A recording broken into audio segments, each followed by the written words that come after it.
ഇന്ന് നമ്മൾ ദർശിക്കുവാൻ പോകുന്നത് ഉത്തര കേരളത്തിലെ ദക്ഷിണ കാശി എന്നും തൃച്ചെറുമണ്ണ് എന്നും അറിയപ്പെടുന്ന ദക്ഷയാഗ ഭൂമിയായ ശ്രീ കൊട്ടിയൂർ മഹാദേവ ക്ഷേത്ര സന്നിധിയിലേക്കാണ്. ഭാരതത്തിൽ തന്നെ ഇത്തരത്തിൽ ഒരു ക്ഷേത്രമുണ്ടോ എന്നത് സംശയമാണ്. കാരണം ഇവിടെ ഭഗവാൻ പൂർണ്ണമായും പ്രകൃതിയിൽ ലയിച്ച് സ്വയംഭൂവായി മണിത്തറയിൽ കുടിയിരിക്കുന്നു. ഭഗവാന് സമീപത്തായി തന്നെ അമ്മാറക്കൽ തറയിൽ പരാശക്തിയായ മാതാവും നിത്യസാന്നിധ്യം ചെയ്യുന്നു. ഇവിടെ ഭഗവാന് സ്ഥായിയായ ഒരു ശ്രീകോവിലോ നിത്യപൂജയോ ഇല്ല. വർഷത്തിൽ 28 ദിവസം മാത്രമാണ് ഇവിടെ മനുഷ്യങ്ങളുടെ ഉത്സവാടിയന്തരങ്ങൾ നടക്കുന്നത്. അതുകഴിഞ്ഞാൽ ഇവിടേക്ക് ഭക്തജനങ്ങൾക്ക് പ്രവേശനവും ഇല്ല. പൂർണ്ണമായും വനത്താൽ ചുറ്റപ്പെട്ട് കിടക്കുന്ന ഈ ക്ഷേത്രത്തിന് സമീപത്ത് കൂടി ബാവലിപ്പുഴ ഒഴുകുന്നു. കൊട്ടിയൂരിൽ 2 ക്ഷേത്രങ്ങൾ ഉണ്ട്. ഇക്കരെ കൊട്ടിയൂരും അക്കരെ കൊട്ടിയൂരും. അക്കരെ കൊട്ടിയൂരിൽ വർഷത്തിൽ 28 ദിവസമാണ് ഭക്തർക്ക് പോകുവാൻ കഴിയുന്നതെങ്കിലും ഇക്കരെ കൊട്ടിയൂരിൽ എല്ലാ ദിവസവും പോകുവാൻ സാധിക്കും. കൊട്ടിയൂർ മഹാത്മ്യത്തെക്കുറിച്ച് പറയുമ്പോൾ ആദ്യം പറയേണ്ടത് ഇവിടെ കൊട്ടിയൂർ എന്നും തൃച്ചേറുമണ്ണ് എന്നും എങ്ങനെ പേര് വന്നു എന്നുള്ളതാണ്. ദക്ഷയാഗവും അതിനെ തുടർന്ന് സതീദേവിയുടെ ജീവത്യാഗവും ഏവർക്കും അറിയാവുന്ന കഥയാണ്. തുടർന്ന് ദക്ഷയാഗത്തിൻ്റെ പരിസമാപ്തിയിൽ ത്രിമൂർത്തികളും ഈ സന്നിധിയിൽ കൂടിച്ചേർന്നു. അങ്ങനെ കൂടിയൂര് എന്നും പിന്നീട് അത് ലോപിച്ച് കൊട്ടിയൂരെന്നും ഈ സ്ഥലത്തിന് പേര് വന്നു. ഇനി തൃച്ചെറുമണ്ണ് എന്ന് പേര് വരുവാൻ കാരണം എന്താണെന്ന് പറയാം. പ്രജാപതിമാരിൽ ഒരാളായ ത്വഷ്ടാവ് ഇന്ദ്രനെ വെല്ലുവാൻ കരുത്തുള്ള ഒരു പുത്രന് ജന്മം നൽകി. അവന് വിശ്വരൂപൻ എന്ന് പേരിട്ടു. 3 തലയും 3 മുഖവുമുള്ള വിശ്വരൂപൻ ഒരേ സമയം വ്യത്യസ്തങ്ങളായ പ്രവൃത്തികൾ ചെയ്യുവാൻ കഴിവുള്ള വ്യക്തിയാകയാൽ ത്രിശിരസ് എന്നും അവൻ അറിയപ്പെട്ടു. തൻ്റെ ജന്മലക്ഷ്യമായ ദേവേന്ദ്രനെ പരാജയപ്പെടുത്തുവാൻ ശക്തിയാർജിക്കുവാനായി ത്രിശിരസ് ത്രിമൂർത്തികളെ പ്രീതിപ്പെടുത്തുവാനായി കൊട്ടിയൂർ യാഗഭൂമിയിലുള്ള ഒരു പർവ്വത ശിഖരത്തിൽ തപസ്സനുഷ്ഠിച്ചു. ത്രിശിരസിൻ്റെ തപസ്സിൽ ഭയന്ന ദേവേന്ദ്രൻ തപസ് മുടക്കുവാനായി അനേകം കാര്യങ്ങൾ ചെയ്തുവെങ്കിലും അതൊന്നും ഫലം കണ്ടില്ല. കോപിഷ്ഠനായ ഇന്ദ്രൻ ത്രിശിരസിന് നേർക്ക് തൻ്റെ വജ്രായുധം പ്രയോഗിക്കുകയും അടുത്ത നിമിഷം ത്രിശിരസ് മരണപ്പെടുകയും ചെയ്തു. അത്ഭുതസിദ്ധിയുള്ള ത്രിശിരസിന് ജീവൻ വയ്ക്കുമോ എന്ന് ഭയന്ന ഇന്ദ്രൻ അവിടെ ഉണ്ടായിരുന്ന ഒരു വിശ്വകർമ്മജനോട് ത്രിശിരസിൻ്റെ 3 തലയും വെട്ടിമാറ്റുവാനായി പറഞ്ഞു. അയാൾ അപ്രകാരം ചെയ്യുകയും വെട്ടിമാറ്റിയ 3 തലകളും 3 ഇനം പക്ഷികളായി കാട്ടിലേക്ക് പറന്നുപോയി. ത്രിശിരസിൻ്റെ കബന്ധം ആ മണ്ണിൽ അലിഞ്ഞു ചേർന്നു. പിന്നീട് ഈ ദേവഭൂമി തൃച്ചെറുമണ്ണ് എന്ന് അറിയപ്പെടുവാൻ തുടങ്ങി. ത്രിശിരസ് തപസ്സനുഷ്ഠിച്ച ആ പർവ്വത ശിഖരം ത്രിശിരാചലം എന്നും അറിയപ്പെട്ടു. മഹാവിഷ്ണുവിൻ്റെ അവതാരമായ പരശുരാമ മഹർഷിയും ശ്രീശങ്കരാചാര്യ സ്വാമികളും വ്യത്യസ്ത ഘട്ടങ്ങളിലായി ചിട്ടപ്പെടുത്തിയ ഉത്സവ ചടങ്ങുകൾക്ക് 7 അംഗങ്ങളും 4 ഉപാംഗങ്ങളുമാണ് ഉള്ളത്. കൂടാതെ അനുബന്ധമായി ചില സവിശേഷ ചടങ്ങുകളും ഉണ്ട്. പ്രക്കൂഴം, നീരെഴുന്നള്ളത്ത്, നെയ്യാട്ടം, ഭണ്ഡാരമെഴുന്നള്ളത്ത്, ഇളനീരാട്ടം, കലംവരവ്, തൃക്കലശാട്ട് എന്നിവയാണ് അംഗങ്ങൾ. ഉപാംഗങ്ങൾ ആരാധനകളായാണ് അറിയപ്പെടുന്നത്. തിരുവോണം, രേവതി, അഷ്ടമി, രോഹിണി എന്നീ നാളുകളിൽ വിശേഷ പൂജകളോടുകൂടിയ ആരാധനകൾ നടക്കുന്നു. കിഴക്കേ നടയിലാണ് കൊട്ടേരിക്കാവും മലോദേവസ്ഥാനവും സ്ഥിതി ചെയ്യുന്നത്. കൊട്ടേരിക്കാവിൽ കുടികൊള്ളുന്ന കൊട്ടേരിക്കാവ് മുത്തപ്പന് നിത്യനിവേദ്യം അർപ്പിക്കുന്നത് ഒറ്റപ്പിലാൻ എന്ന ആചാരസ്ഥാനികനാണ്. ഈ ദേവസ്ഥാനത്ത് ശത്രുസംഹാരത്തിനായി കരിങ്കലശം വഴിപാട് നടത്തുന്നു. വഴിപാട് നടത്തുന്നയാൾക്ക് മാത്രമേ കാവിൽ പ്രവേശിക്കുവാൻ പാടുള്ളൂ. ഇതൊരു പൊതു ആരാധനാ കേന്ദ്രമല്ല. എന്നാൽ നിഗൂഢമായി ചില പൂജാതി കർമ്മങ്ങൾ ഉത്സവവേളയിൽ അനുഷ്ഠിക്കപ്പെടുന്നു. അഷ്ടമി നാളിൽ അർദ്ധരാത്രി കൊട്ടേരി മുത്തപ്പനെ പ്രതിനിധീകരിച്ച് സ്ഥാനീകനായ പുറങ്കലയനാണ് കുറിച്ച പടയാളികളുടെ അകമ്പടിയോടെ യാഗവേദിയിലേക്ക് പ്രതീകാത്മക ആക്രമണം നടത്തുന്നത്. കുറിച്യമൂപ്പനായ കൊട്ടൻ മുത്തപ്പൻ്റെ ഉറ്റ ചങ്ങാതിയും ഉപാസകനുമായിരുന്നു. കൊട്ടൻ അധിവസിച്ചിരുന്ന കാവായതുകൊണ്ടാണ് കൊട്ടേരിക്കാവ് എന്ന നാമധേയം സിദ്ധിച്ചത്. കിഴക്കേ നടയിൽ മരുവുന്ന മലോദൈവത്തിന് നിത്യപൂജാകർമ്മങ്ങൾ കാര്യമായി അനുഷ്ഠിച്ചു വരുന്നില്ല. കുറിച്യ സ്ഥാനികൻ ഇവിടെയും കലശം നടത്തുന്നു. മാനസികമായ ബുദ്ധിമുട്ടിൽ നിന്നും മോചനം ലഭിക്കുന്നതിനും ഭയാശങ്കമുക്തിക്കായി ദേവസ്ഥാനത്ത് ശൂലം കൂത്തുന്നത് ഒരു പ്രധാന വഴിപാടാണ്. ഹിന്ദുമതത്തിലെ എല്ലാ വിഭാഗങ്ങൾക്കും കൊട്ടിയൂരിൽ അവരുടേതായ കർത്തവ്യങ്ങൾ നിർവഹിക്കുവാൻ ഉണ്ട്. കൊട്ടിയൂർ വൈശാഖ മഹോത്സവം മേടമാസത്തിലെ വിശാഖം നാളിലാണ് പ്രക്കൂടം ചടങ്ങോടുകൂടി ആരംഭിക്കുന്നത്. ഇക്കരെ കൊട്ടിയൂർ ക്ഷേത്ര സങ്കേതത്തിൽ വെച്ച് നടക്കുന്ന ഈ ചടങ്ങിൽ തന്ത്രീശ്വരന്മാരും ഊരാളന്മാരും കഴകക്കാരും മറ്റ് അടിയന്തര വിഭാഗങ്ങളും അവരവരുടെ അടിയന്തരാദി കർമ്മങ്ങളിൽ ഭാഗഭാക്കാവുന്നു. അക്കരെ ക്ഷേത്രസന്നിധിയിലെ വിശേഷ പൂജാതി കർമ്മങ്ങൾക്കായുള്ള നെല്ല്, അവില് എന്നിവ അളക്കുന്ന ചടങ്ങാണ് പ്രക്കൂഴം. ഉത്സവ ചടങ്ങുകളുടെയും പ്രധാന അടിയന്തരങ്ങളുടെയും നാളും മുഹൂർത്തവും കുറിക്കുന്ന അടിയന്തര യോഗവും പ്രക്കൂഴം നാളിൽ നടക്കുന്നു. സ്ഥാനികർ, ഊരാളന്മാർ, തന്ത്രീശ്വരന്മാർ, കഴകക്കാർ തുടങ്ങിയവരുടെ സാന്നിധ്യത്തിൽ കണക്കപ്പിള്ള രാശി വെച്ച് നാളും മുഹൂർത്തവും നിശ്ചയിക്കും. രാത്രിയിൽ ആയില്യാർക്കാവിൽ നടക്കുന്ന ഗൂഢപൂജയാണ് പ്രക്കൂഴം നാളിൽ നടക്കുന്ന മറ്റൊരു വിശേഷ ചടങ്ങ്. അന്നേ ദിവസം അർദ്ധരാത്രിയിൽ ക്ഷേത്രത്തിന് തൊട്ടുകിടക്കുന്ന ആയില്യാർക്കാവിൽ പടിഞ്ഞീറ്റ നമ്പൂതിരിയുടെ കാർമ്മികത്വത്തിൽ നടക്കുന്ന ഗൂഢപൂജയിൽ അപ്പട നിവേദിക്കുന്നു. സതീദേവി യാഗവേദിയിലേക്ക് എഴുന്നള്ളുമ്പോൾ അകമ്പടി സേവിച്ച ഭൂതഗണങ്ങളെ തൃപ്തിപ്പെടുത്തുന്നതിനാണ് ആയില്യാർക്കാവിൽ പ്രത്യേകമായി നിഗൂഢ പൂജ നടത്തുന്നത്. ഇവിടെ പ്രക്കൂഴം നാളിലും നീരെഴുന്നള്ളത്ത് ദിവസവും അർദ്ധരാത്രിയിൽ നിവേദ്യാദി പൂജകൾ നടക്കുന്നു. 1000 വില്ലുകാർ അഥവാ ഭൂതഗണങ്ങൾ ഒത്തുചേർന്ന് നിന്ന സ്ഥലം എന്ന നിലക്കാണ് ഈ കാവിന് ആയില്യാർക്കാവ് എന്ന് പേര് വന്നത്. പൂജാതി കർമ്മങ്ങൾ അവസാനിച്ചതിന് ശേഷം നിവേദിക്കപ്പെട്ട അപ്പട ഊരാളന്മാർ ഉൾപ്പെടെയുള്ള അടിയന്തര വിഭാഗക്കാർക്കും മറ്റും നൽകും. ഈ വിശിഷ്ട നൈവേദ്യത്തിന് ഒരേ സമയം കയ്പും മധുരവും അനുഭവപ്പെടും. ഈ പ്രസാദം കഴിക്കുമ്പോൾ അരുചി, അതായത് കയ്പ് രസം അനുഭവപ്പെടുന്ന സ്ഥാനീകൻ അടുത്ത വൈശാഖ മഹോത്സവത്തിന് മുൻപ് മരണപ്പെടുമെന്നാണ് വിശ്വാസം. ഈ വിശ്വാസത്തെ ബലപ്പെടുത്തുന്നതിന് ആധാരമായ അനുഭവങ്ങൾ മുൻകാലങ്ങളിൽ ഉണ്ടായിരുന്നതായി പഴമക്കാർ പറയുന്നു. ഉത്തരവാദപ്പെട്ട സ്ഥാനീകർക്കും അടിയന്തര വിഭാഗക്കാർക്കും ഇതൊരു മുന്നറിയിപ്പ് കൂടിയായതിനാൽ കയ്പ് അനുഭവപ്പെട്ട സ്ഥാനീകർ തങ്ങളുടെ അടുത്ത പിന്തുടർച്ചാവകാശിക്ക് ഗൂഢങ്ങളായ മന്ത്രതന്ത്രങ്ങളും ആചാരക്രമങ്ങൾ സംബന്ധിച്ച രഹസ്യങ്ങളും കൈമാറുന്നു. കഴകപ്രവർത്തികളുടെ ഉത്തരവാദിത്തങ്ങളും ചുമതലകളും സംബന്ധിച്ച കാര്യങ്ങളിലും ഉപദേശ നിർദ്ദേശങ്ങൾ നൽകുകയും ചെയ്യുന്നു. ഇടവമാസത്തിലെ മകം നാളിലാണ് നീരെഴുന്നള്ളത്ത്.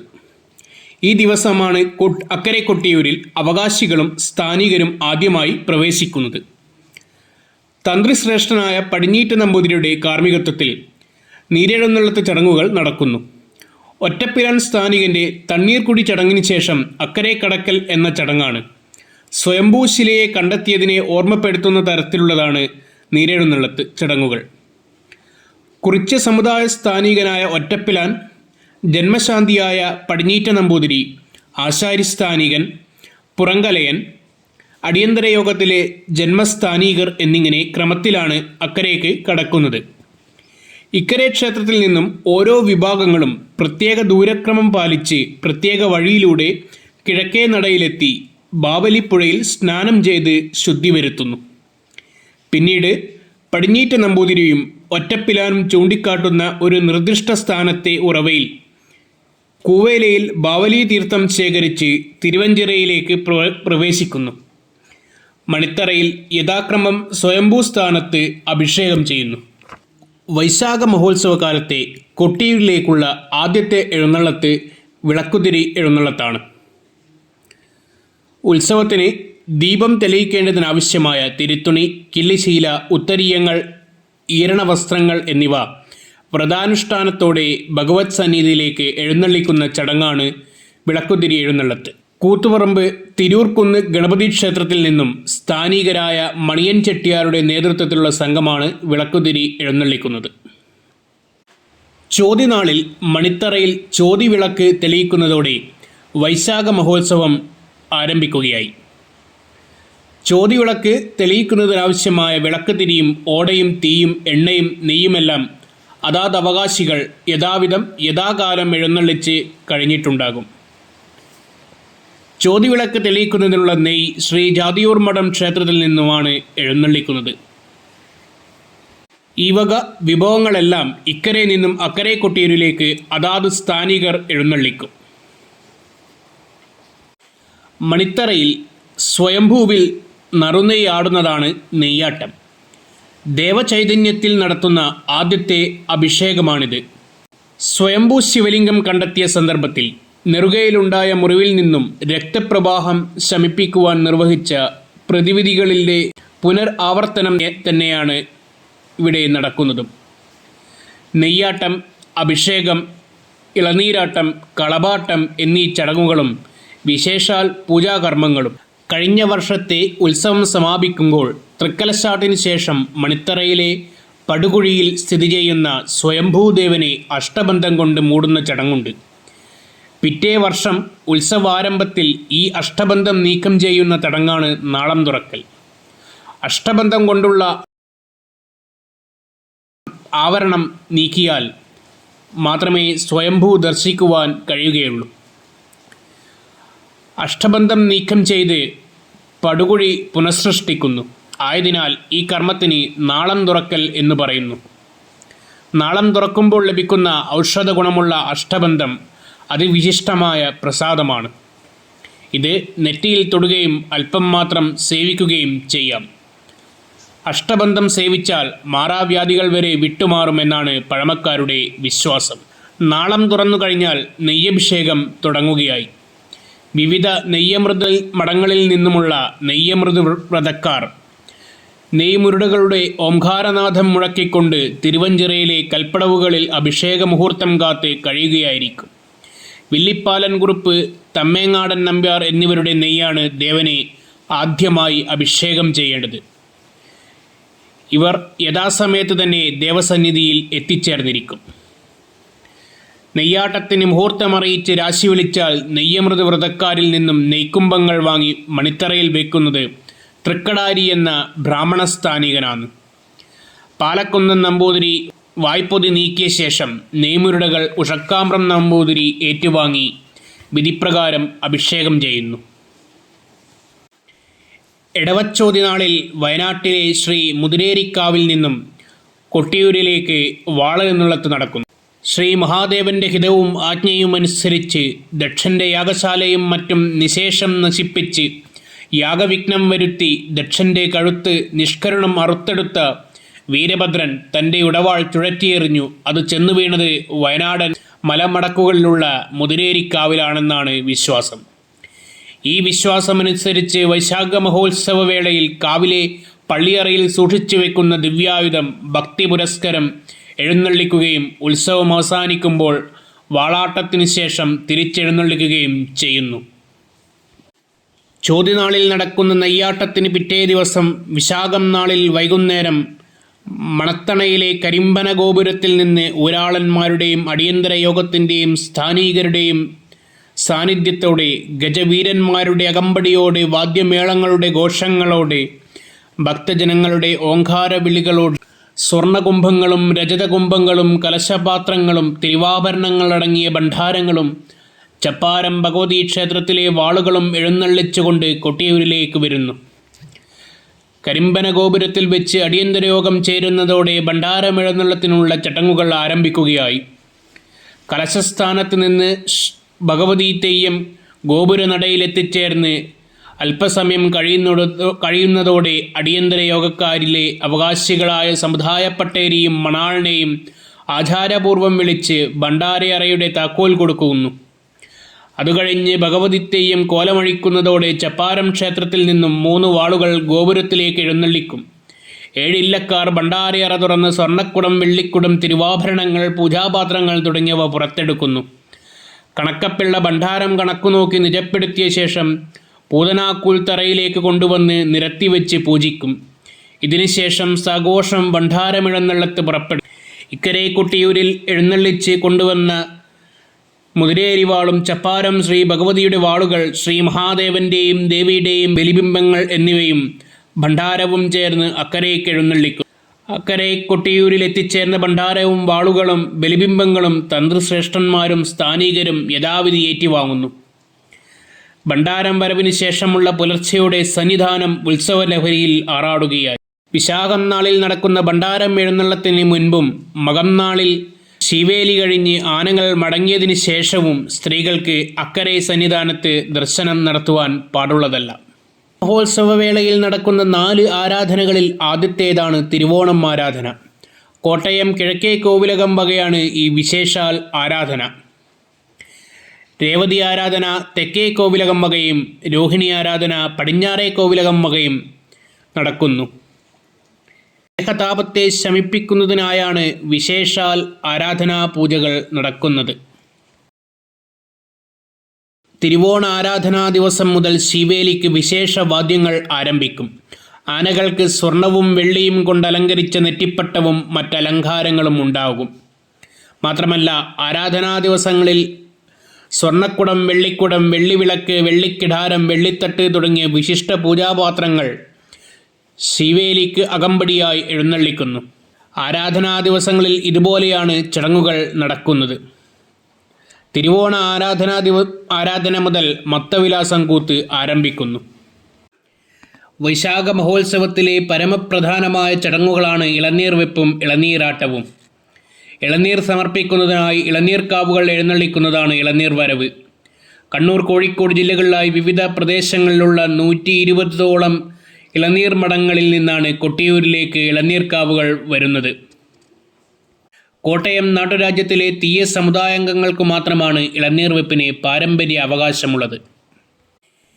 എരുവെട്ടിത്തണ്ടാൻ, ആയിരത്തിത്തണ്ടാൻ, മുടിശ്ശേരിത്തണ്ടാൻ, മേക്കിലേരിത്തണ്ടാൻ, കുറ്റിയിൽ തണ്ടാൻ, കോവിലയത്ത് തണ്ടാൻ, തെയ്യൻ തണ്ടാൻ, കുറ്റിയാടിത്തണ്ടാൻ, കാവിലയത്തൂര് തണ്ടാൻ എന്നിവരാണ് ഈ അവകാശികൾ.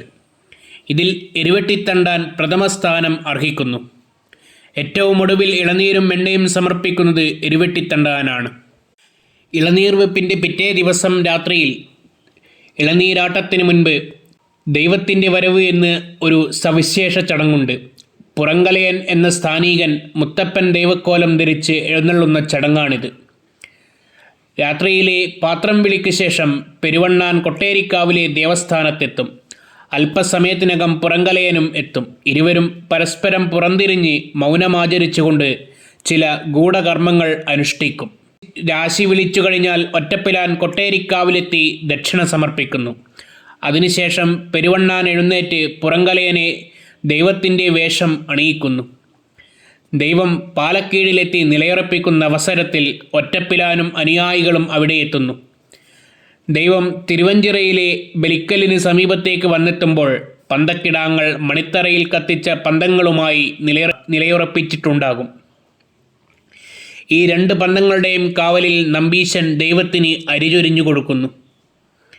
ഈ സമയം വാളാശാന്മാർ വാളറയിൽ നിന്ന് ചപ്പാരം ഭഗവതിയുടെ വാളെടുത്ത് ഉയർത്തിക്കാണിക്കുന്ന അവസരത്തിൽ ദൈവം ഭഗവാനെ തൊഴുത് പിൻവാങ്ങുന്നു. ദൈവത്തിൻ്റെ അകമ്പടിക്കാരായെത്തിയ ഒറ്റപ്പിലാനും സംഘവും കത്തിച്ചു പിടിച്ച ഓടച്ചൂട്ടുമായി ഘോരശബ്ദത്തോടെ കോവിലകം കയ്യാലയിലേക്ക് ഇരച്ചു കയറി കണ്ണിൽ കണ്ടതെല്ലാം കൈയടക്കി തിരിച്ചു പോകുന്നു. തിരുവഞ്ചിറയിലൂടെ മണിത്തറക്കടുത്തേക്ക് മുത്തപ്പൻ ദൈവം വരുന്നതും അരി നൽകുന്നതും വാളാശാന്മാർ വാളെടുത്തു കാട്ടുന്നതും കുറിച്യ യോദ്ധാക്കൾ കോവിലകത്തേക്ക് ആക്രമണം നടത്തുന്നതുമെല്ലാം മിന്നൽ പിണർ പോലെ ശരവേഗത്തിൽ ചെയ്തു പോകുന്ന കർമ്മങ്ങളാണ്. ഇതിനു ശേഷമാണ് സ്വയംഭൂശിലയിലേക്ക് ഇളനീരാട്ടം നടക്കുന്നത്. കൊട്ടിയൂർ വൈശാഖ മഹോത്സവത്തിലെ ആരാധനകളിൽ ഏറ്റവും പ്രാധാന്യമുള്ളതാണ് രോഹിണി ആരാധന. ആരാധനാപൂജകളായ പഞ്ചഗവ്യാഭിഷേകം, പൊന്നിൻ ശീവേലി, നവകാഭിഷേകം, കളഭാഭിഷേകം എന്നിവ കൂടാതെ ആലിംഗന പുഷ്പാഞ്ജലി നടക്കുന്നതിനാലാണ് ആരാധനകളിൽ രോഹിണി ആരാധന പ്രാധാന്യമർഹിക്കുന്നത്. സതീദേവിയുടെ വിരഹദുഃഖത്താൽ തപിക്കുന്ന പരമേശ്വരനെ ഗാഢമായി ആശ്ലേഷിച്ച് മനം കുളിർപ്പിക്കുന്ന ആ ശുഭദായകമായ മുഹൂർത്തത്തിൻ്റെ പ്രതീകാത്മകമായി പുനരാവിഷ്കരണമാണ് ആലിംഗന പുഷ്പാഞ്ജലി. കുറുമാത്തൂർ നായ്ക്കൻ എന്ന ബ്രാഹ്മണശ്രേഷ്ഠൻ്റെ ജന്മാവകാശമാണ് ആലിംഗന പുഷ്പാഞ്ജലി. രോഹിണി ആരാധനയ്ക്ക് തലേനാൾ കുറുമാത്തൂർ നമ്പൂതിരിപ്പാടും പരികർമ്മികളും മണത്തണ ശ്രീ കുണ്ഠേൻ വിഷ്ണു ക്ഷേത്രത്തിൽ കുളിയും തേവാരവും കഴിഞ്ഞ് പണ്ടുകാലത്തെയുള്ള നിശ്ചയപ്രകാരം ആക്കൽ തറവാട്ടിൽ വിശ്രമിക്കുന്നു. പിറ്റേന്ന് കൊട്ടിയൂരിലെത്തി ആക്കൽ കയ്യാലയിൽ ഉപവിഷ്ടനാകുന്നു. ഉച്ചശീവേലിക്ക് മുൻപ് തീർത്ഥക്കുളത്തിൽ കുളിച്ച് മുഖമണ്ഡപത്തിലെത്തിയാൽ ഉഷക്കാമ്പ്രം നമ്പൂതിരി എതിരേറ്റ് മണിത്തറയിൽ കയറ്റിയിരുത്തുന്നു. മണിത്തറയിൽ പനയൂർ നമ്പൂതിരിയും താഴെ പാലക്കുന്നം നമ്പൂതിരിയും പരികർമ്മികളായിരിക്കണമെന്നാണ് പണ്ടേയുള്ള നിശ്ചയം. കുറുമാത്തൂർ മണിത്തറയിൽ കയറുന്നതോടെ വാദ്യഘോഷങ്ങൾ തുടങ്ങുന്നു. ഉഷക്കാമ്പ്രം നമ്പൂതിരി നൽകുന്ന പുഷ്പങ്ങൾ അർച്ചിക്കുകയും പാലക്കുന്നം നമ്പൂതിരി നൽകുന്ന തീർത്ഥം അഭിഷേകം ചെയ്യുകയും ചെയ്യുന്നു. ഈ അവസരത്തിൽ വാദ്യഘോഷങ്ങൾ മുറുകുന്നു. തുടർന്ന് മണിത്തറയിൽ മുട്ടുകുത്തി കമഴ്ന്നു കിടന്നുകൊണ്ട് സ്വയംഭൂവിനെ ഇരുകൈകൊണ്ടും നെഞ്ചോട് ചേർത്ത് ആലിംഗനം ചെയ്ത് ഭഗവാനെ പ്രസാദിപ്പിക്കുന്നു. അത്യപൂർവവും ഭക്തിനിർഭരവുമായ ഈ ചടങ്ങ് വീക്ഷിക്കുവാൻ തിരുവഞ്ചിറയിലും പടവുകളിലും ഭക്തജനസഹസ്രങ്ങൾ ഇമവെട്ടാതെ കാത്തുനിൽക്കും. ഏതെങ്കിലും കാരണവശാൽ വാലായ്മ തുടങ്ങിയ അശൗചങ്ങളാൽ കുറുമാത്തൂർ നായ്ക്കന് കൊട്ടിയൂരിൽ വന്ന് പൂജ നിർവഹിക്കുവാൻ കഴിയാത്ത അവസ്ഥയിൽ ആലിംഗന പുഷ്പാഞ്ജലി നടക്കുകയില്ല. രോഹിണി നാൾ മിഥുന മാസത്തിലായാലും ആലിംഗന പുഷ്പാഞ്ജലി ഉണ്ടാവുകയില്ല. മിഥുനത്തിലെ രോഹിണി നാൾ ശ്രാദ്ധ ദിനമായതിനാലാണ് ഇങ്ങനെ സംഭവിക്കുന്നത്. ആരാധനകൾ 4 ഉള്ളതുപോലെ 4 ചതുശ്ശതവും ഭഗവാന് നിവേദിക്കുന്നു. തിരുവാതിര, പുണർദം, ആയില്യം, അത്തം എന്നീ നാളുകളിലാണ് ചതുശ്ശതം അഥവാ വലിയ വട്ടളം പായസം നിവേദിക്കുന്നത്. ദേവൻ്റെ പിറന്നാൾ ആഘോഷമായിട്ടാണ് തിരുവാതിര ചതുശ്ശതം കണക്കാക്കപ്പെടുന്നത്. മകം നാൾ ഉത്സവാരംഭം മുതലുള്ള അനുഷ്ഠാന കർമ്മങ്ങളിൽ കാര്യമായ മാറ്റങ്ങൾ ഉണ്ടാകുന്നു. അന്നു മുതൽ നിഗൂഢമായ പൂജാകർമ്മങ്ങൾ മണിത്തറയിൽ ആരംഭിക്കുന്നു. ഉച്ചശീവേലിക്ക് ശേഷം തിടമ്പെഴുന്നള്ളിക്കുന്ന ആനകളെ തിരിച്ചെഴുന്നള്ളിക്കും. ശീവേലി കഴിഞ്ഞ് തിടമ്പിറക്കിയ ശേഷം ആനകൾ നമസ്കരിച്ച് പിന്നോട്ടേക്ക് പോകുന്നു. തിരുവഞ്ചിറയിലെ പ്രദക്ഷിണ വഴിയിൽ വെച്ച് ഊരാളന്മാരും തന്ത്രിമാരും മറ്റ് സ്ഥാനീകരും കഴകക്കാരും ഭക്തജനങ്ങളുമെല്ലാം മധുരപദാർത്ഥങ്ങൾ നൽകി ആനയെ യാത്രയാക്കുന്നു. ആനകൾ പോകുന്നതോടെ സന്നിധാനത്തിലുള്ള സ്ത്രീകൾ ബാവലി കടക്കണമെന്നാണ് വ്യവസ്ഥ. എന്നാൽ കൂത്തമ്പലത്തിലെ നങ്ങ്യാർക്കും ഒറ്റപ്പിലാൻ കയ്യാലയിലെ കുറിച്യ സ്ത്രീകൾക്കും ഇത് ബാധകമല്ല. മകന്നാൾ ശീവേലിയോടെ വിശേഷവാദ്യങ്ങൾ അരങ്ങുവിട്ടൊഴിയുന്നു. പകരം അന്നു രാത്രി മുതൽ അസുരതാളങ്ങൾ മുഴങ്ങുവാൻ തുടങ്ങുന്നു. നിത്യേനയുള്ള അങ്കുലിയാങ്കം കൂത്ത് ആയില്യം നാൾ സമാപിക്കും. നീരെഴുന്നള്ളത്തോടെ സജീവമായ സന്നിധാനം പതുക്കെ യാഗോത്സവ സമാപന ചടങ്ങുകളിലേക്ക് നീങ്ങുന്നു. മകന്നാളിൽ വൈകുന്നേരം 1000 കുടം അഭിഷേകം കഴിഞ്ഞ് പൂജ മുഴുമിപ്പിച്ചു കഴിഞ്ഞാൽ കലംബരവിന് മുന്നോടിയായുള്ള ഒരുക്കങ്ങൾ നടത്തുന്നു. ബ്രാഹ്മണർ കലംബരവും കാത്ത് തിടപ്പള്ളിയിൽ കണ്ണടച്ച് ധ്യാനനിരതരായിരിക്കും. രാത്രിയിൽ കലംബരവ് സമയത്ത് സന്നിധാനം അന്ധകാരത്തിൽ അമരണം. വഴികളിലെയും സന്നിധാനത്തിലെയും വൈദ്യുതി വിളക്കുകൾ പൂർണ്ണമായും അണക്കും. മണിത്തറയിലെയും വാളറയിലെയും ദീപങ്ങൾ മാത്രമേ പ്രകാശമാനമാവുകയുള്ളൂ. മുച്ചിലക്കാട് വിശ്രമിക്കുന്ന കലമെഴുന്നള്ളത്തുകാർ രാത്രിയിൽ പച്ചിലകൾ മാത്രം ധരിച്ച് മേലാകെ ഭസ്മം പൂശി അലറിക്കൊണ്ട് കൂരിരുട്ടിൽ നിഗൂഢമായ വഴികളിലൂടെ അട്ടഹാസങ്ങളോടെ പാഞ്ഞെത്തുന്നു. കലങ്ങൾ സമർപ്പിച്ച് മണിത്തറയിലെത്തുന്ന കലക്കാർക്ക് പുറംതിരിഞ്ഞിരിക്കുന്ന സ്ഥാനീക ബ്രാഹ്മണൻ പ്രസാദം നൽകുന്നു. സ്ഥാനീക ബ്രാഹ്മണൻ കണ്ണുകൾ കെട്ടി മണിത്തറയിൽ പുറംതിരിഞ്ഞിരിക്കണമെന്നാണ് ചിട്ട. കലങ്ങൾ കരിമ്പനക്കൽ ചാത്തോത്ത് കയ്യാലയിൽ സൂക്ഷിക്കും. കയ്യാലയിൽ ഒരുക്കി വെച്ചിട്ടുള്ള സദ്യ കഴിക്കുന്നതോടെ കയ്യാലകളിൽ വെളിച്ചം തെളിയുന്നു. തിടപ്പള്ളിയിലെ ബ്രാഹ്മണർ വിളമ്പൻ്റെ കൂടെ കൂലോം കയ്യാലയിൽ വന്ന് സദ്യ ഉണ്ണും. 156 കലങ്ങൾ എഴുന്നള്ളിക്കും. 142 കലങ്ങളാണ് പൂജയ്ക്കായി എടുക്കുക. ഈ ദിനത്തിൽ ശിവഭൂതഗണങ്ങൾ സന്നിധാനത്തിലെത്തുമെന്നാണ് വിശ്വാസം. മകം, പൂരം, ഉത്രം എന്നീ നാളുകളിൽ രാത്രിയിലാണ് കലശപൂജ നടക്കുക. നിഗൂഢ കർമ്മങ്ങൾ അനുഷ്ഠിക്കുന്നതിനാൽ ഭക്തജനങ്ങൾക്കും മറ്റടിയന്തിരക്കാർക്കും സന്നിധാനത്ത് ഈ സമയങ്ങളിൽ ദർശനം അനുവദിക്കുകയില്ല. അത്തം നാളിൽ വാളാട്ടം, കുടിപതികളുടെ തേങ്ങയേറ്, പായസ നിവേദ്യം, കൂത്ത് സമർപ്പണം എന്നീ വിശിഷ്ട ചടങ്ങുകൾ നടക്കും. അത്തം നാളിൽ പന്തീരടിക്ക് നടക്കുന്ന ശിവേലി അവസാനത്തെ ശിവേലിയായിരിക്കും. ശിവേലി സമയത്ത് ചപ്പാരം ക്ഷേത്രത്തിലെ 3 വാളുകളും എഴുന്നള്ളിച്ച് ഏഴില്ലക്കാരായ വാളാശന്മാർ വാളാട്ടം നടത്തും. തിടമ്പുകൾ വഹിക്കുന്ന ബ്രാഹ്മണർക്ക് അഭിമുഖമായി നിന്ന് 3 പ്രദക്ഷിണം വയ്ക്കും. തിടമ്പുകളിൽ നിന്നും ദേവചൈതന്യം വാളുകളിലേക്ക് ആവാഹിക്കപ്പെട്ടു എന്നാണ് വിശ്വാസം. അത്തം നാളിൽ കുടിപതികൾ പൂവറക്കും അമ്മാറക്കൽ തറയ്ക്കും മധ്യേയുള്ള സ്ഥാനത്തുള്ള ശിലയിൽ തേങ്ങയേറ് നടത്തുന്നു. വടക്കോട്ട് തിരിഞ്ഞു നിന്ന് പ്രായക്രമമനുസരിച്ചാണ് തേങ്ങയേറ് നടത്തുക. സാധാരണ ഭക്തജനങ്ങൾക്ക് തേങ്ങ സമർപ്പിക്കാവുന്നതാണ്. അത് എവിടെയും എറിഞ്ഞോ മുട്ടിയോ ഉടക്കാൻ പാടില്ല എന്നാണ് നിയമം. അമ്മാറക്കൽ സ്ഥാനത്ത് ദേവിക്ക് തേങ്ങ സമർപ്പിക്കാറുണ്ട്. ആനയ്ക്ക് നൽകാനുള്ളത് അരയാൽ തറയിലാണ് നിക്ഷേപിക്കുക. അത്തം നാളിൽ 1000 കുടം അഭിഷേകം ഉണ്ടാകും. രാത്രിയിൽ പൂജയോ നിവേദ്യങ്ങളോ ഇല്ല.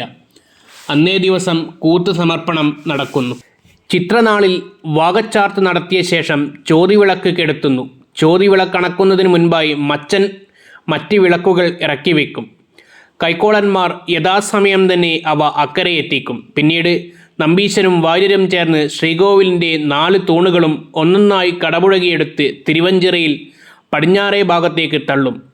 ഇതോടെ മണിത്തറ തൃക്കലശാട്ടിന് വേദിയാകുന്നു. കലശമണ്ഡപത്തിൽ പൂജിച്ചു വെച്ച കളഭകുംഭങ്ങൾ വാദ്യഘോഷങ്ങളോടെ മുഖമണ്ഡപത്തിലേക്ക് എഴുന്നള്ളിക്കും. 2 കലശകുംഭങ്ങളിൽ ഒന്ന് പാലക്കുന്നൻ നമ്പൂതിരിയും മറ്റേത് പടിഞ്ഞേറ്റ നമ്പൂതിരിയുമാണ് വഹിക്കുക.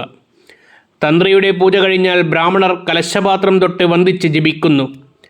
1-ാമത്തെ കളഭകുംഭം നന്ദ്യാർവള്ളിയുടെ നേതൃത്വത്തിലും 2-ാമത്തേത് കോഴിക്കോട്ടീരിയുടെ നേതൃത്വത്തിലും ആടുന്നു. പടിഞ്ഞീറ്റ നമ്പൂതിരിയാണ് കലശാട്ടത്തിന് കാർമ്മികത്വം വഹിക്കുന്നത്. ചിത്രനാളിൽ രാവിലെ 1 ചെമ്പ് ചോറും കടുംബാസമെന്ന നിവേദ്യവും നേദിക്കും. ഇത് രണ്ടും കുടിപതികൾക്ക് മാത്രമുള്ളതാണ്. പാത്രം വിളിച്ചടങ്ങു കഴിഞ്ഞാൽ കുടിപതികൾക്ക് തിടപ്പള്ളിയിലേക്ക് പ്രവേശിക്കും. തിടപ്പള്ളിയിലെ അടുപ്പിൻ്റെ തിണ്ടയിൽ കയറിയിരുന്ന് നിവേദ്യച്ചോറ് ഉപ്പും മുളകും ചേർത്ത് കഴിക്കുകയും കടുംബായസം കുടിക്കുകയും പിന്നീട് ഭണ്ഡാരങ്ങൾ ചേർത്ത് കെട്ടി കൂത്തരങ്ങിൽ വെച്ച് കണക്കപ്പിള്ളയുടെ മേൽനോട്ടത്തിൽ അടിയന്തര യോഗത്തിൻ്റെ സാന്നിധ്യത്തിൽ ജന്മാവകാശികൾ ഏറ്റുവാങ്ങും. തുടർന്ന് മുതിരേരി വാൾ മടങ്ങിയതിനു ശേഷം അമ്മാറക്കല്ലിലെ ബലിബിംബത്തിൽ തൃച്ചന്ദനപ്പൊടി അഭിഷേകം നടത്തുന്നു. ഇതിനെ തുടർന്ന് ആചാര്യൻ യാത്ര ചോദിക്കുന്ന മഹനീയമായ യാത്രാബലി ചടങ്ങുകളും നടക്കുന്നു. ചോതിനാളിൽ പടിഞ്ഞീറ്റ, ഉഷക്കാമ്പ്രം എന്നീ നമ്പൂതിരിമാർ ചേർന്ന് സ്വയംഭൂ അഷ്ടബന്ധം കൊണ്ട് മൂടുന്നു. അഷ്ടബന്ധം വിധിപ്രകാരം നേരത്തെ തന്നെ തയ്യാറാക്കി വച്ചിരിക്കും. അഷ്ടബന്ധം മൂടുന്ന ചടങ്ങ് ഉഷക്കാമ്പ്രം തുടങ്ങും. പടിഞ്ഞീറ്റ അത് പൂർത്തീകരിക്കും. ഈ ചടങ്ങിന് 1 ചെമ്പ് ചോറ് നിവേദിക്കും. വറ്റടി എന്ന ഈ ചടങ്ങിന് ശേഷം ആരും അക്കരെ നിൽക്കില്ല. നമസ്കാരത്തിന് ശേഷം ബാക്കിയുള്ള പരിമിതമായ പൂജാപാത്രങ്ങളും കയ്യിലെടുത്തിവർ ഇക്കരേക്ക് തിരിഞ്ഞു നോക്കാതെ കടക്കും. നീണ്ട 27 ദിവസത്തെ വിവിധങ്ങളായ സവിശേഷ പൂജകളും നിഗൂഢ കർമ്മങ്ങളും ഇതോടെ പൂർത്തിയാകുന്നു. പിന്നീട് മണിത്തറയുടെയും സന്നിധാനത്തിൻ്റെയും അധികാരം ഒറ്റപ്പിലാൻ സ്ഥാനികൻ കയ്യേൽക്കുന്നു. വറ്റടിയായി നിവേദിച്ച ചോറ് ഒറ്റപ്പിലാൻ സ്ഥാനികന് അവകാശപ്പെട്ടതാണ്. ഈ സ്ഥാനീകനും കൂട്ടാളികളും മണിത്തറയിൽ പ്രവേശിച്ച് പ്രസാദം പങ്കിട്ടെടുത്ത് കഴിച്ച് മണിത്തറയും തിടപ്പള്ളിയും ഉപശാലകളും ശുദ്ധമാക്കുന്നു. ഇതോടെ വൈശാഖ മഹോത്സവ ചടങ്ങുകൾ പൂർണ്ണമാകുന്നു. മാസക്കാലം ഈ സന്നിധാനം പരിപൂർണ നിശബ്ദതയിലേക്ക് അമരുകയായി.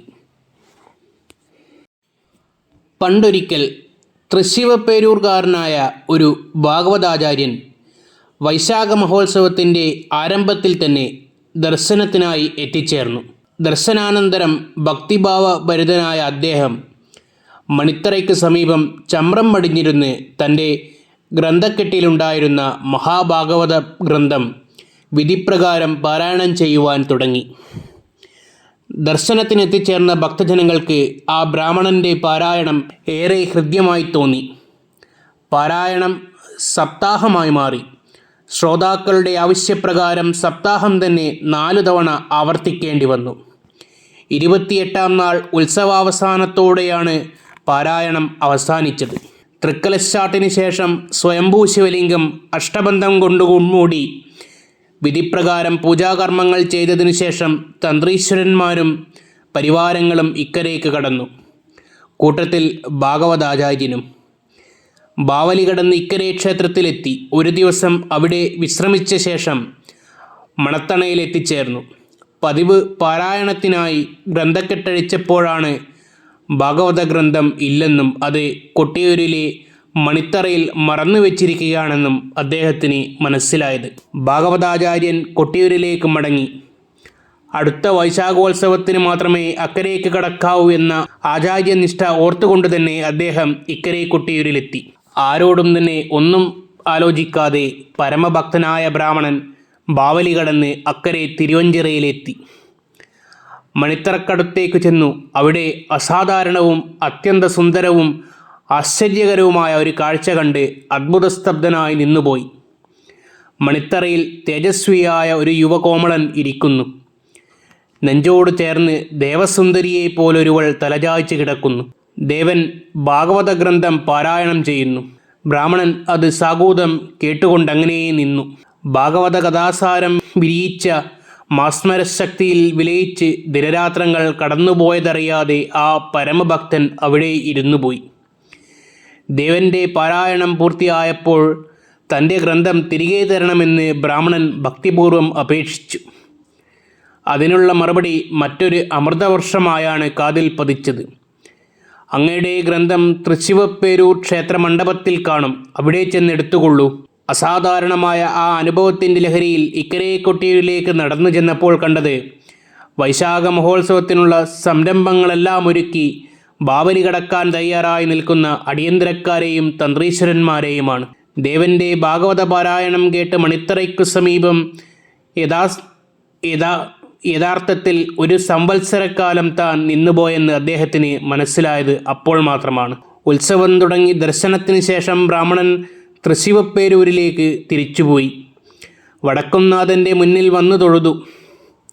ദേവവാക്യം അദ്ദേഹത്തിൻ്റെ മനസ്സിൽ മുഴങ്ങി നിൽക്കുന്നുണ്ട്. ആകാംക്ഷയോടെ മണ്ഡപത്തിൽ ചെന്ന് നോക്കി. തൻ്റെ വിശിഷ്ട ഗ്രന്ഥം അവിടെ ആവണപ്പലകപ്പുറത്ത് സുരക്ഷിതമായിരിക്കുന്നു. ഗ്രന്ഥം ഭക്ത്യാദരപൂർവം തൊഴുതുകൊണ്ടെടുത്തു. ഭഗവാന്റെ ലീലാവിലാസത്തിന് പാത്രീഭൂതനാകാൻ കഴിഞ്ഞത് മഹാഭാഗ്യം തന്നെയെന്ന് കരുതി പാർവതീ പരമേശ്വരന്മാരെ സ്തുതിച്ചു. കൊട്ടിയൂർ വൈശാഖ മഹോത്സവ വേളയിൽ അക്കരെ കൊട്ടിയൂരിലെ തിടപ്പള്ളിയിൽ നിവേദ്യമൊരുക്കുന്നതിനായി ലോഡ് കണക്കിന് വിറകു കത്തിക്കാറുണ്ട്. അതിനനുസരിച്ചുള്ള ചാരം ആ അടുപ്പിനകത്ത് കൊമിഞ്ഞു കൂടുന്നില്ല എന്നത് അതിശയകരമായ സംഗതി തന്നെയാണ്. അതേസമയം വളരെ അകലെ സ്ഥിതി ചെയ്യുന്ന തളിപ്പറമ്പ് ശ്രീ രാജരാജേശ്വര ക്ഷേത്രത്തിലെ തിടപ്പള്ളിയിൽ ക്രമത്തിലധികം ചാരം കുന്നുകൂടുകയും ചെയ്യുന്നുണ്ടത്രേ. ഇവിടെ നിത്യനിവേദ്യത്തിന് ആവശ്യമായ വിറകു മാത്രമേ ഉപയോഗിക്കൂ എന്നുള്ളൂ. കൊട്ടിയൂരിലെ തിടപ്പള്ളിയിലെ ചാരം ഭൂതഗണങ്ങൾ യഥാസമയം രാജരാജേശ്വരൻ്റെ തിടപ്പള്ളിയിലേക്ക് മാറ്റുന്നുവെന്നാണ് വിശ്വാസം. പണ്ടൊരിക്കൽ ഇളനീർ വെപ്പ് ദിവസം തോരാ മഴ മൂലം മന്തഞ്ചേരിയും പരിസര സ്ഥലങ്ങളുമെല്ലാം വെള്ളപ്പൊക്കത്തിലായി. പുഴയേത് കരയേത് എന്നൊന്നും തിരിച്ചറിയാൻ പറ്റാത്ത അവസ്ഥ. കലക്കുവെള്ളം കുത്തിയൊഴുകുന്ന ബാവലിപ്പുഴ. ഇളനീർക്കാവുകളും തോളിലേറ്റി ഊഴം കാത്തു നിൽക്കുന്ന വ്രതക്കാർ ഇളനീർ വെപ്പിന് രാശി വിളിക്കുകയും ചെയ്തിരിക്കുന്നു. എന്തു ചെയ്യണമെന്നറിയാതെ സകലരും പരിഭ്രമത്തിലായി. ഏതൊരാൾക്കും തന്നെ ബാവലി മുറിച്ചു കടക്കുവാൻ ധൈര്യം വരുന്നില്ല. ഏവരുടെയും കണ്ടത്തിൽ നിന്നും പെരുമാളെ ശരണമെന്ന ഒറ്റ മന്ത്രം മാത്രം. രാശി മുഹൂർത്തം തെറ്റുമോ ആശങ്ക പടർന്നു. അനിശ്ചിതാവസ്ഥയിൽ പെട്ടുടലുമ്പോൾ ആനക്കാരായ കേളന് ഒരു വെളിപാടുണ്ടായി. അയാൾ തൻ്റെ തോർത്ത് അരയിൽ ചുറ്റിക്കൊണ്ട് പുഴയിലേക്കിറങ്ങി ശുദ്ധി വരുത്തി. കൂട്ടത്തിൽ മൂപ്പനായ വ്രതക്കാരനെയും തോളോട് ചേർത്ത് പിടിച്ച് ഉറഞ്ഞുതുള്ളിക്കൊണ്ട് ബാവലി കെട്ടിരിക്കുന്ന സ്ഥലം ഊഹിച്ചുകൊണ്ട് തിരുവഞ്ചിറ ലക്ഷ്യമാക്കി നീങ്ങി. കേളന് ഒഴുക്കിൻ്റെ ശക്തിയോ പുഴയുടെ ആഴമോ ഒന്നും തന്നെ അറിയുന്നില്ല. താൻ നടക്കുന്ന സ്ഥലം വെള്ളത്തിൽ പൊങ്ങിക്കിടക്കുന്ന ഒരു മരത്തടിപ്പാലം എന്ന പോലെ അനുഭവപ്പെട്ടു. ശക്തിയായ ഒഴുക്കിൽ അത് ആടി ഉരയുന്നുണ്ടായിരുന്നു. അത് പാലത്തിൻ്റെ കുലുക്കമാണെന്നേ കേളന് തോന്നിയുള്ളൂ. ആ പരമഭക്തൻ വിളിച്ചു പറഞ്ഞു, പാലം കുലുങ്ങിയാലും കേളൻ കുലുങ്ങില്ല. സുരക്ഷിതമായി ബാവലി കടന്ന കേളൻ വ്രതക്കാരോട് ധൈര്യപൂർവ്വം പുഴ കടക്കുവാൻ ആവശ്യപ്പെട്ടു. വ്രതക്കാർ ശരവേഗത്തിൽ കുലംകുത്തിയൊഴുകുന്ന ആ പുഴ കടന്നു. മുഹൂർത്തം തെറ്റിക്കാതെ ചിറയിൽ വെച്ച തട്ടുമ്പോളയിൽ ഇളനീർക്കാവുകൾ സമർപ്പിച്ച് ധന്യരായി മടങ്ങി. നേരം പുലർന്നു, മഴ തോർന്നു. ബാവലിക്കെട്ടിൻ്റെ സ്ഥാനത്തെ പൊങ്ങുതടിപ്പാലം അന്വേഷിച്ച് നടന്ന കേളനെ അപ്പോഴാണ് ബോധ്യമായത്. തനിക്ക് അക്കരെ കടക്കാൻ പാലമായി വർത്തിച്ചത് ശിവനാഗമായ സാക്ഷാൽ വാസുകി തന്നെയാണ്. വൈശാഖ മഹോത്സവ വേളയിൽ കൊട്ടിയൂർ ദർശനം നടത്തി മടങ്ങുന്ന ഭക്തർ ഭക്ത്യാദരപൂർവം പ്രസാദമായി കൊണ്ടുപോകുന്ന ഓടപ്പൂവിനും ദക്ഷയാഗചരിതവുമായൊരു ബന്ധമുണ്ട്. യാഗവിഘ്നം വരുത്തിയ വീരഭദ്രനും സംഘവും ഭൃഗുമുനിയടക്കമുള്ള മഹർഷിമാരുടെ താടിയും ജടയും പിച്ചിച്ചീന്തിയെറിഞ്ഞു. ഇതാണ് ഓടപ്പൂവെന്നാണ് വിശ്വാസം. ഇളം ഓടമുളന്തണ്ടുകൾ വെട്ടിയെടുത്ത് പ്രത്യേക രീതിയിൽ ചതച്ച് ചീകിയെടുത്താണ് ഓടപ്പൂ തയ്യാറാക്കുന്നത്.